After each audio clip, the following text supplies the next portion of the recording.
अस्सलाम स्टूडेंट्स, मैं आप लोगों का टीचर अतार खान। आज इस लेक्चर के अंदर फर्स्ट ईयर फिज़िक्स का chapter number 3 force and motion के हवाले से हम डिस्कस करेंगे। प्रीवियस वीडियो में हमने इसके काफ़ी हद तक टॉपिक्स को क्लियर किया था। आज हम मोशंस, लॉ ऑफ मोशंस के हवाले से डिस्कस करने जा रहे हैं स्टूडेंट्स। तो लॉ ऑफ मोशन के हवाले से पढ़ेंगे इस टॉपिक के अंदर और मोशन को अंडरस्टैंड करेंगे कि मोशन का काज क्या होता है। तो इस टॉपिक के अंदर बहुत ही इम्पोर्टेंट टॉपिक है लॉ ऑफ मोशन के हवाले से, तो आप लोगों ने फोकस होकर सुनना है इस टॉपिक को। तो बढ़ते हैं स्टूडेंट्स टॉपिक की तरफ। तो सबसे पहली चीज़ students, Newton law of motion या न्यूटन लॉ ऑफ मोशन में हम सबसे पहले Newton first law of motion को हम पढ़ने जा रहे हैं। फर्स्ट लॉ ऑफ मोशन को स्टूडेंट्स लॉ ऑफ इनर्शिया भी कहा जाता है, लॉ ऑफ इनर्शिया भी कहा जाता है। अब हम ये कहें कि law of motion basically Newton ने एक प्रॉपर वे में बताया, लॉ ऑफ मोशन को लिखा इसने अपनी एक बुक में, जिस बुक का नाम प्रिंसिपिया था। 1687 में इसने लॉ ऑफ मोशन के हवाले से डिटेल इंफॉर्मेशन दी। इससे पहले काफ़ी टाइम से काफ़ी साइंटिस्ट गुजरे जिन लोगों ने लॉ ऑफ मोशंस के ऊपर डिस्कशन की, जिसमें से एरिस्टोटल जो थे, स्टूडेंट्स गैलीलियो जो थे, जो कि एक बहुत बड़ा नाम है, इसने भी काफ़ी लॉ ऑफ मोशन के बारे में काफ़ी कुछ हमें बताया। फिर न्यूटन ने जितनी भी डिस्कशन हुई थी लॉ ऑफ मोशन के हवाले से, उन सब को कंपेल किया, एक ही जगह से सबको समेटा, कंबाइन किया और अपनी बुक प्रिंसिपिया के अंदर इन 3 लॉ ऑफ मोशन को डिटेल में हमें बताया। बेसिकली न्यूटन का काम अकेले नहीं था, लॉ ऑफ मोशन के हवाले से बहुत से साइंटिस्ट ने काम किया था। न्यूटन ने बेसिकली इन तमाम काम को मिलाया था और इस लॉ ऑफ मोशंस को प्रॉपरली इसने बयान किया था। तो सबसे पहली चीज, लॉ ऑफ मोशन में न्यूटन ने ये लॉ, न्यूटन गिव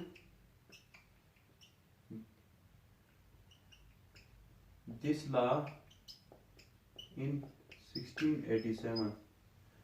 1687 में न्यूटन ने इन लॉ के हवाले से बताया स्टूडेंट्स, और इसकी फेमस बुक है, इस बुक का नाम है फेमस बुक, जिसमें इसके बारे में बताया गया है, फेमस बुक प्रिंसिपिया। इसके फेमस बुक में इसके हवाले से इंफॉर्मेशन दी गई है। तो ये जो लॉ था बेसिकली, हम इन लॉ की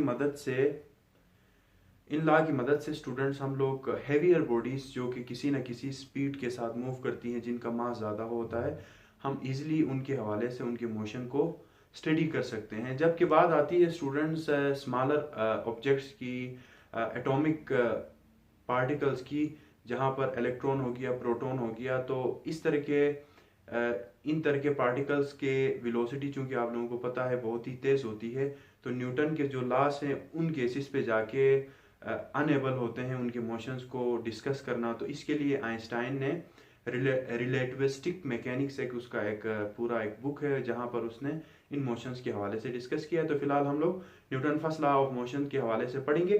तो स्टूडेंट्स बढ़ते हैं टॉपिक की तरफ। इस टॉपिक के अंदर बहुत ही इंपॉर्टेंट पॉइंट्स आप लोगों के सामने शेयर करना है।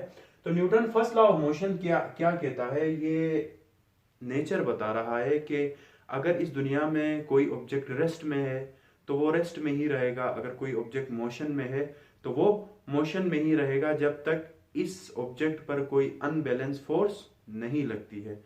अब अनबैलेंस फोर्स मैंने क्यों कहा? फोर्स बहुत तरह की लगती हैं। अब कुछ फोर्सेस लगने पर किसी बॉडी के अंदर कोई इफेक्ट पैदा नहीं होता, उस बॉडी का मोशन जो रेस्ट में थी वो रेस्ट में ही रहती है, चूंकि फोर्सेस भी लगते हैं। तो बेसिकली ऐसा फोर्स लगना चाहिए बॉडी के ऊपर कि जो क्या हो, अनबैलेंस हो। तो उस केस में बॉडी क्या करेगी स्टूडेंट्स? मूव करना शुरू करेगी। हमने देखा है हमारे ऊपर बहुत से, हमारे नेचर के अंदर बहुत से फिनोमेनास अकर हो रहे होते हैं। प्लैनेट जो हैं सन के गिर्द एक ज़माने से, जब से वो बने हैं उस वक़्त से रिवॉल्व कर रहे हैं, और उनकी मोशन कंटिन्यूसली सन के गिर्द रिवॉल्व कर रहे हैं। क्योंकि अब यहाँ से ये बात साबित होती है कि वो उस वक़्त से मूव कर रहे थे, अभी तक मूव कर रहे हैं, उन पर कोई फोर्स आज तक नहीं लगी है, और जब तक फोर्स नहीं लगेगी वो तब तक मूव करते रहेंगे। इस तरह बहुत से और मोशंस हमने देखे हैं। अगर हमने किसी रूम के अंदर किसी चेयर को, किसी कुर्सी को रखा है, 1 साल के बाद आके देखेंगे तो अगर उस पर किसी ने फोर्स नहीं लगाया हो, वो कुर्सी उसी जगह पर ही होगी। इसका मतलब ये है कि हवा ना लगे, उस पर किसी भी किस्म का फोर्स ना लगे, तो वो अपनी हालत को चेंज नहीं करेगी। और हमेशा याद रखिए स्टूडेंट्स, फोर्स लगने के लिए दो बॉडीज का कांटेक्ट में होना लाजमी है। अगर दो बॉडीज कांटेक्ट में नहीं होंगी तो फोर्स नहीं लग सकता। तो सबसे पहली चीज स्टूडेंट्स, इस लॉ को हम वर्ड्स में लिखते हैं। ये लॉ क्या कहता है?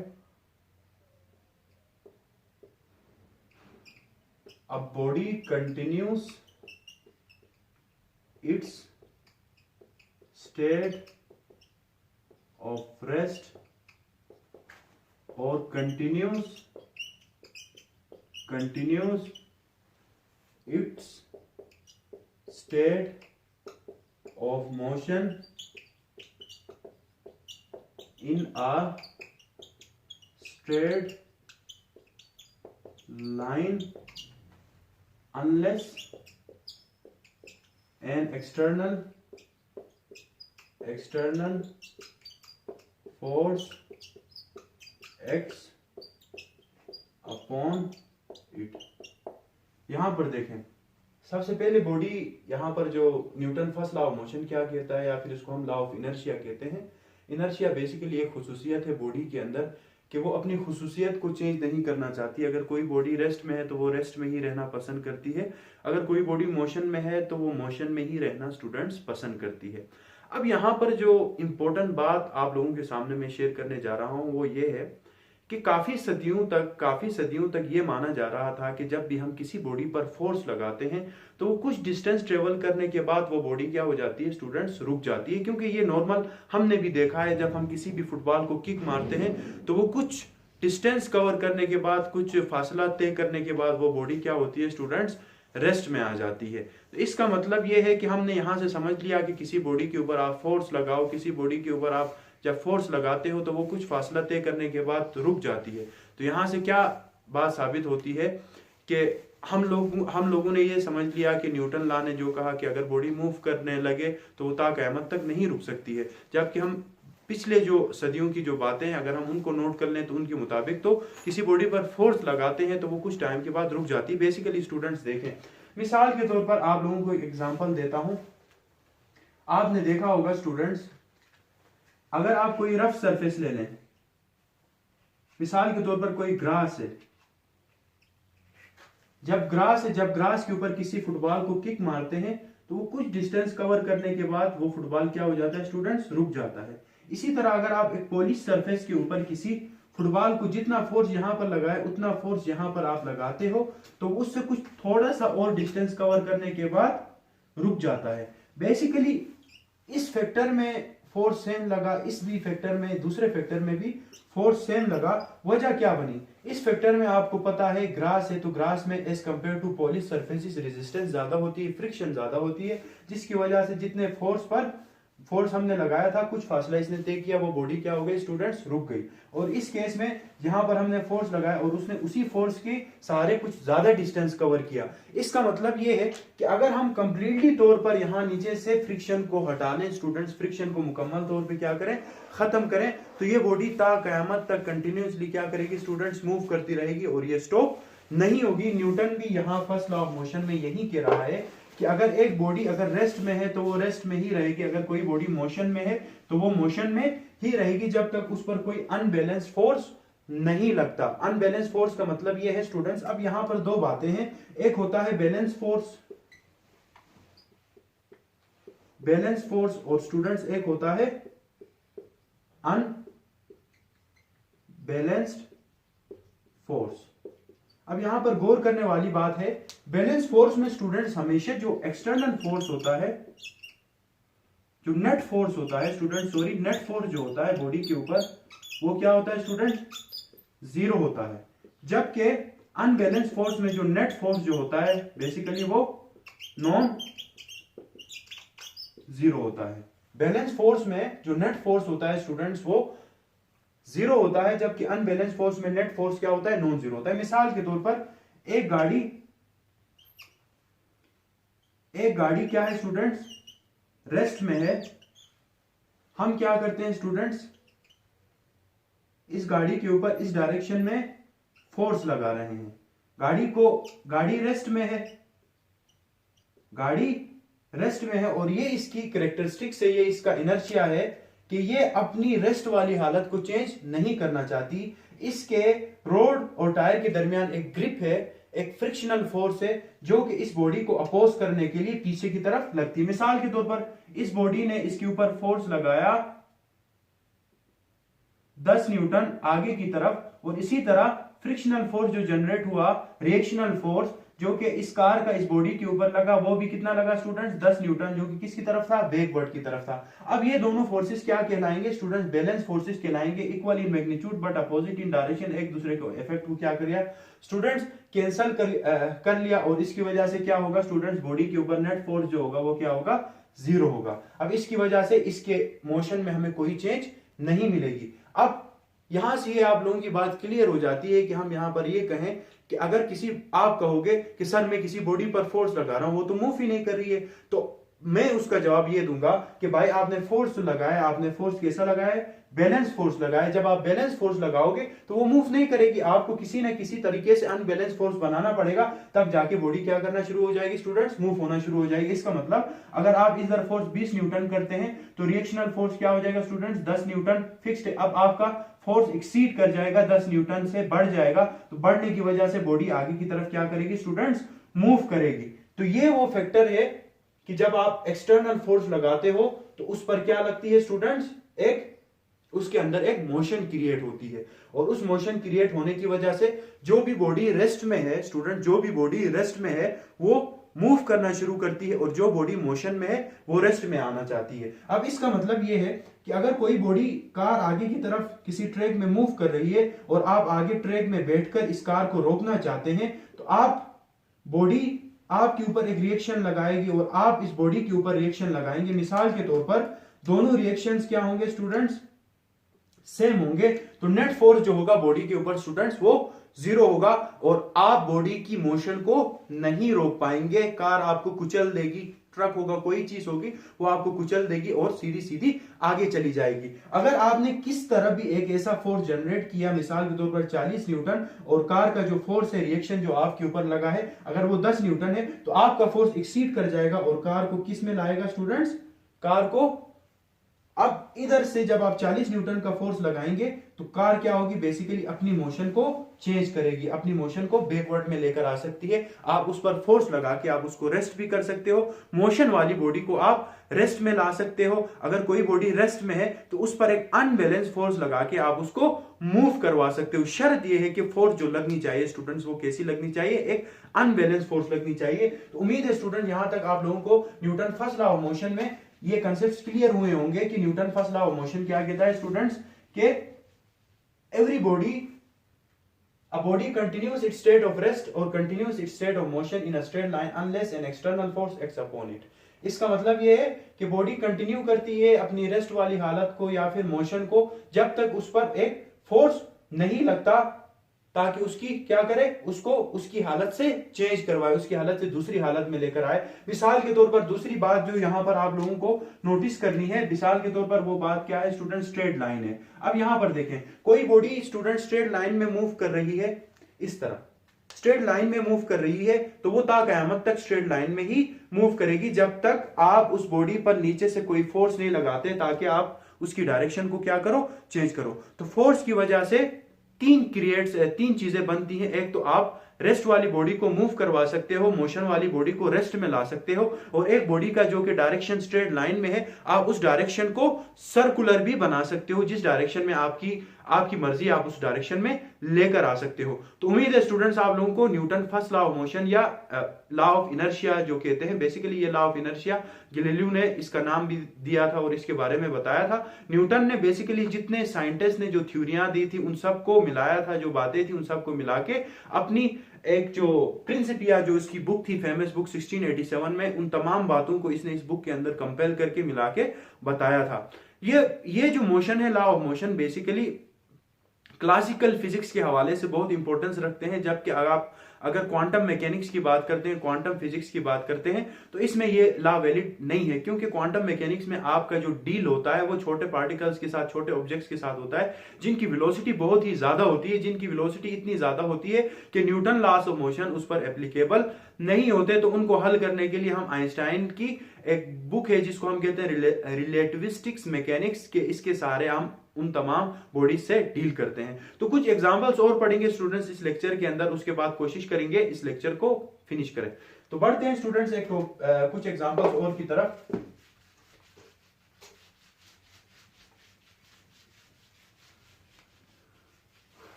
अब Newton first law of motion को समझने के लिए सबसे पहला जो एग्जांपल है स्टूडेंट्स मेरा वो ये है, आपकी नॉर्मल लाइफ से एक एग्जांपल मैं आपको बयान करना चाहता हूं। मिसाल के तौर पर स्टूडेंट्स एक बाइक है, ये मिसाल के तौर पर एक बाइक है,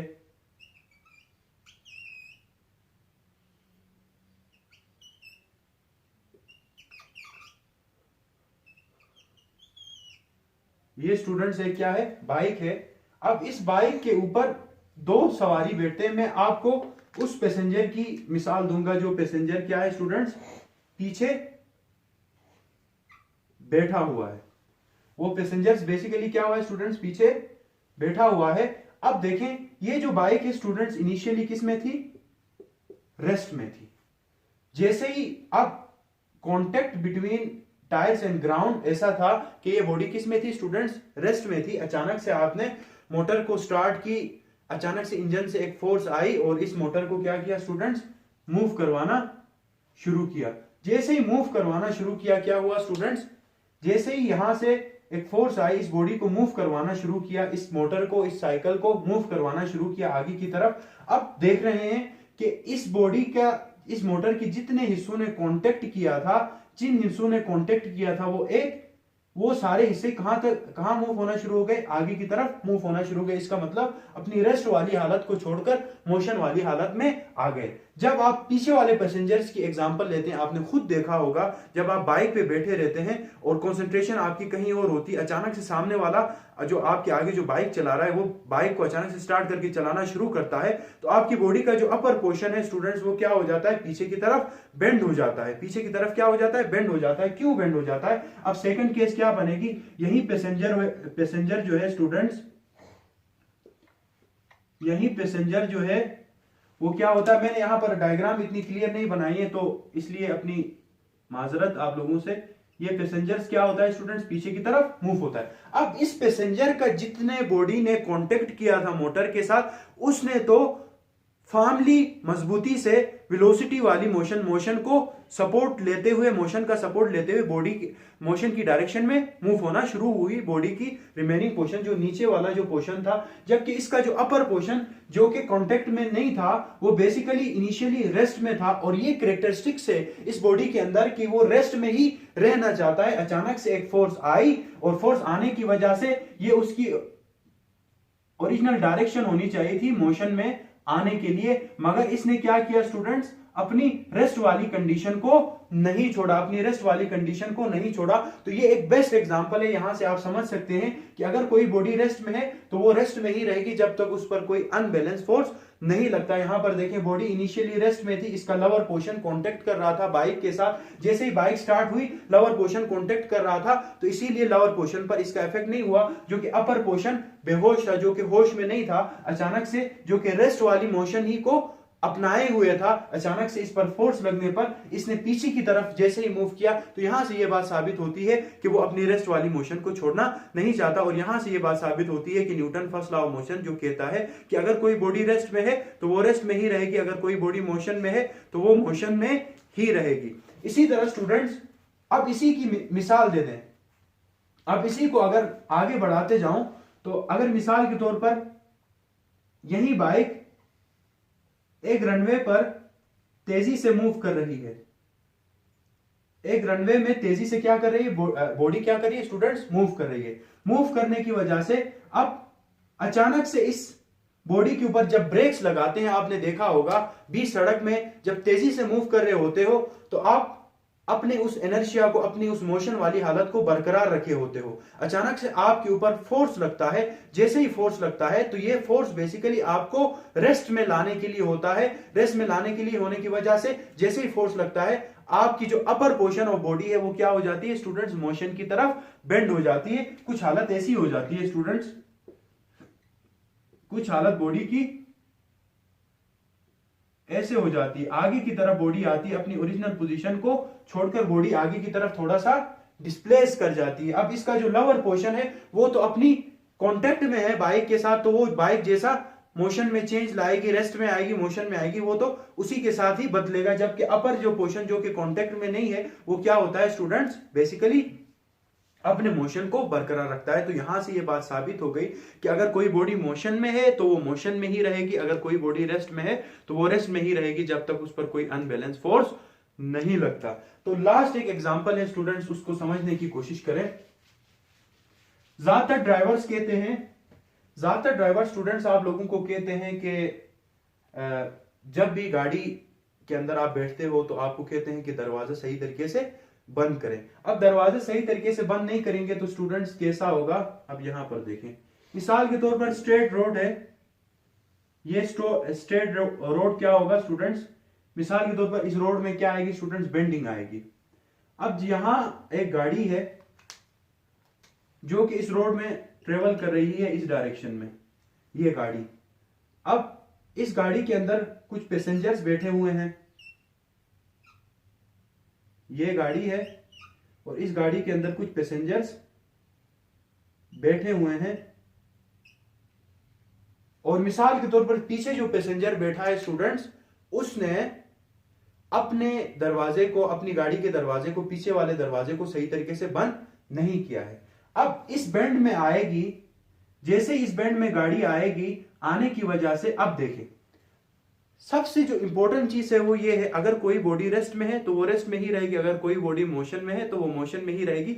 और दूसरा जो फिनोमिना ये था कि अगर किसी बॉडी की डायरेक्शन स्ट्रेट लाइन में है तो वो स्ट्रेट लाइन में ही रहना चाहती है। अगर इस स्ट्रेट लाइन को चेंज करवाना है तो क्या करना पड़ेगा स्टूडेंट्स, एक एक्सटर्नल फोर्स देनी पड़ेगी। अब इस गाड़ी के ऊपर जो कि कांटेक्ट कर रही थी, इस पर तो एक्सटर्नल फोर्स लगा, लगने की वजह से इसने अपनी डायरेक्शन चेंज की, जो कि ओरिजिनल इसकी डायरेक्शन इसे जाना चाहिए था स्ट्रेट लाइन में, मगर इसने क्या किया, एक एंगल बनाते हुए इस डायरेक्शन को चेंज किया। जो कि पीछे जो एक पैसेंजर बैठा हुआ था, एक सवारी बैठी थी, इसको पता नहीं था। अब चूंकि ये अंदर बैठा था, इसने अपने ना तो सीट बेल्ट्स बांधे थे, ना तो कोई कांटेक्ट किया हुआ था, बेहोशी की हालत में बैठा हुआ था, और इसका जो दरवाजा था वो भी क्या था, बहुत ही, दरवाजा भी सही तरीके से फॉर्मली इसने टाइट नहीं किया था। अब क्या होगा, जैसे ही डायरेक्शन चेंज होगी ये बॉडी दरवाजे से निकलेगा और इस डायरेक्शन में ये क्या होगा, गिर जाएगा। स्ट्रेट लाइन वाली डायरेक्शन में ये क्या हो जाएगा स्टूडेंट्स, आगे की तरफ मूव करेगा और गिर जाएगा। इससे ये बात साबित होती है कि ये बॉडी कंटिन्यू करना चाहती है अपनी स्टेट ऑफ मोशन को, मतलब जो कि स्ट्रेट लाइन में है, और इसने ऐसा ही किया, अपनी स्ट्रेट लाइन वाली मोशन को कंटिन्यू किया, क्योंकि इसके ऊपर तो फोर्स नहीं लगी। फोर्स किस पर लगी, जिसने कांटेक्ट किया था इस पर फोर्स लगी, और इसने अपनी डायरेक्शन को चेंज किया। जिस पर फोर्स नहीं लगी थी वो बेचारा सीधा सीधा आगे गया, और पता नहीं इसके साथ क्या हुआ। ये हम इंशाअल्लाह ताला जानेंगे कि ये ऑब्जेक्ट जो गिरा है स्ट्रेट लाइन में वो कहां चला गया, किसी पुल के नीचे आ गया, किसी ट्रक के नीचे आ गया। तो ये हम नेक्स्ट वीडियो के अंदर बात करेंगे इसके हवाले से। तो उम्मीद करता हूं स्टूडेंट यहां पर ये बात आप लोगों को समझ में आई होगी। तो यहां पर एक बात ये याद रखें कि रेस्ट के मोशन में चेंज कर सकते हैं, मोशन को रेस्ट में ला सकते हैं, डायरेक्शन को मुख्तलिफ फिनोमिनास के थ्रू हम चेंज कर सकते हैं। शर्त यह है कि आपको क्या लगाना पड़ेगी, एक एक्सटर्नल फोर्स लगाना पड़ेगी, एक बाहर से एक फोर्स लगाना पड़ेगी। अब याद रखें बाहर से फोर्स लगाने का मतलब क्या है, एक आखिरी पॉइंट, उसके बाद मैं इस टॉपिक को वाइंड अप कर दूंगा। एक्सटर्नल फोर्स क्यों, इंटरनल फोर्स क्यों नहीं। अब यहां पर देखें, ये एक गाड़ी है स्टूडेंट्स मैं लास्ट एक एग्जांपल दूंगा। मिसाल के तौर पर आप लोगों के पास एक गाड़ी है, इस गाड़ी के अंदर दो पैसेंजर्स बैठे हुए हैं अपनी सीट्स पर। अब मैंने एक कंसेप्ट आपको बताया, एक एक्सटर्नल फोर्स होता है, एक इंटरनल फोर्स होता है। क्या इंटरनल फोर्स किसी बॉडी को मूव करवा सकता है, क्या एक्सटर्नल फोर्स किसी बॉडी को मूव करवाने का सबब बनता है? तो स्टूडेंट्स याद रखें, इंटरनल फोर्सेस किसी भी सिस्टम के अंदर होते हैं और उस सिस्टम को मूव करवाने में इंटरनल फोर्सेस का कोई काम नहीं होता। अगर जब तक उस सिस्टम में एक्सटर्नल एक फोर्स ना लगे तब तक वो बॉडी मूव नहीं होगी। मिसाल के तौर पर एक कार है, ये पूरी कार एक सिस्टम है और इसके अंदर 2 पैसेंजर्स बैठे हुए हैं मुख्तलिफ सीट्स में, तो उनके लिए ये पूरा एक क्या है स्टूडेंट, सिस्टम है। अब अंदर मौजूद कार वाले पैसेंजर जो कि पीछे सीट में बैठा हुआ है, वो जितनी मर्जी इस पैसेंजर के ऊपर फोर्स लगाए, इस कार के ऊपर फोर्स लगाए, कार ने मूव नहीं होना, क्योंकि ये एक ही सिस्टम का हिस्सा है और एक ही सिस्टम के अंदर जो फोर्सेस लगती हैं वो बेसिकली क्या होती हैं स्टूडेंट्स, इंटरनल फोर्सेस होती हैं। वो क्या होती हैं स्टूडेंट्स, इंटरनल फोर्सेस होती हैं और इंटरनल फोर्सेस का मोशन से कोई ताल्लुक नहीं है। तो मोशन को कंटिन्यू रखना है, मोशन को बनाना है, मोशन को क्रिएट करना है, तो हमें क्या करना पड़ेगा स्टूडेंट्स, एक्सटर्नल फोर्स लगाना पड़ेगा। और एक्सटर्नल फोर्स लगाने के लिए इस पैसेंजर को क्या करना पड़ेगा, अपने सिस्टम को छोड़कर, जैसे ही ये सिस्टम को छोड़कर बाहर आएगा और बाहर आके जब इस पर फोर्स लगाएगा, और फोर्स कैसी लगाएगा, एक अनबैलेंस फोर्स लगाएगा जो कि रिएक्शनल फोर्स, जो कि ये गाड़ी जो रिएक्शन में पीछे की तरफ लगा रही है, इससे ये धक्के वाली फोर्स क्या होनी चाहिए स्टूडेंट्स, ज्यादा होनी चाहिए, तब जाके ये बॉडी क्या करेगी स्टूडेंट्स, मूव करेगी। जबकि अंदर वाले केस में ये जितनी मर्जी चाहे फोर्स लगाए, बॉडी ने मूव नहीं होना। इसका मतलब ये है एक ही सिस्टम के अंदर रहते हुए जितनी भी इंटरनल फोर्सेस हो, बॉडी मूव नहीं करती। तो उम्मीद करता हूं स्टूडेंट्स आप लोगों को ये लेक्चर समझ में आया होगा, क्लियर हुआ होगा। तो मजीद इस तरह की इंटरेस्टिंग वीडियोस के लिए मेरे चैनल को लाइक करें, सब्सक्राइब करें और ज्यादा से ज्यादा शेयर करें। Thank you very much, take care.